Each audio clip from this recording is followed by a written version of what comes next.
manifestation réussie, une riposte populaire, parce que d'abord c'est à l'appel vraiment de très nombreuses associations, syndicats, forces politiques, et ce qu'on voulait faire surtout, c'est montrer que nous sommes là pour défendre les valeurs républicaines quand le Rassemblement national les remet en cause. Je rappelle que le Rassemblement national ne se rassemble jamais, ne manifeste jamais, sauf pour ses propres intérêts et quand ils ont volé 4 millions d'euros et détourné 4 millions d'euros de fonds publics. Ils ne sont jamais là pour défendre les retraites, ils ne sont jamais là pour défendre une usine qui ferme. Et par contre, ils sont là pour se retrouver et attaquer directement les juges. C'est pour ça aussi que nous nous retrouvons pour défendre l'état de droit. Nous n'avons jamais attaqué les juges en tant que tels.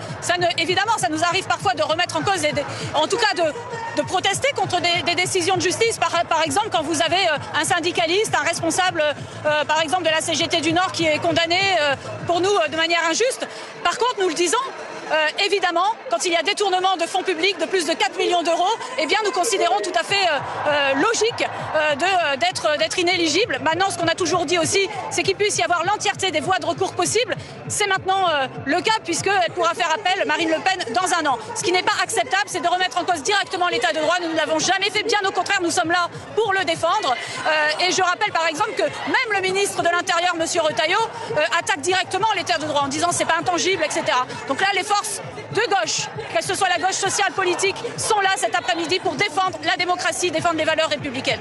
On n'a pas attendu M. Bayrou qui par ailleurs reprend jusqu'aux idées d'extrême droite puisqu'il a parlé de submersion migratoire en France. Donc il est un peu mal placé aujourd'hui pour s'ériger en adversaire du Rassemblement national. Quand on dit submersion migratoire, c'est terrible. Ça veut dire que les migrants seraient un danger pour ce pays, alors que même que nous considérons qu'ils sont une richesse pour ce pays, une richesse culturelle, une richesse sociale, une richesse de tout point de vue. Et ça, c'est nous qui avons ce discours, qui avons ce combat frontalement contre l'extrême droite et ses idées. Et à nouveau, je le redis, le gouvernement de M. Bayrou, avec comme ministre de l'Intérieur M. Retailleau, sont très mal placés pour s'ériger comme les adversaires du RN.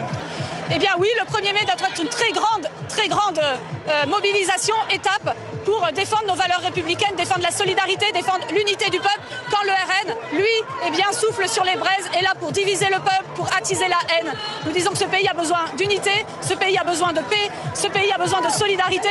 Quand on voit aujourd'hui l'explosion des inégalités sociales, vous voyez bien que le Rassemblement national surfe là-dessus pour essayer de trouver comme bouc émissaire les étrangers. Nous savons que dans ce pays, nous pouvons faire unité, partager les richesses. Ce sera le mot d'ordre du 1er mai et nous appelons à être très massivement des centaines de milliers dans la rue. La riposte populaire, elle sera aussi le 1er mai.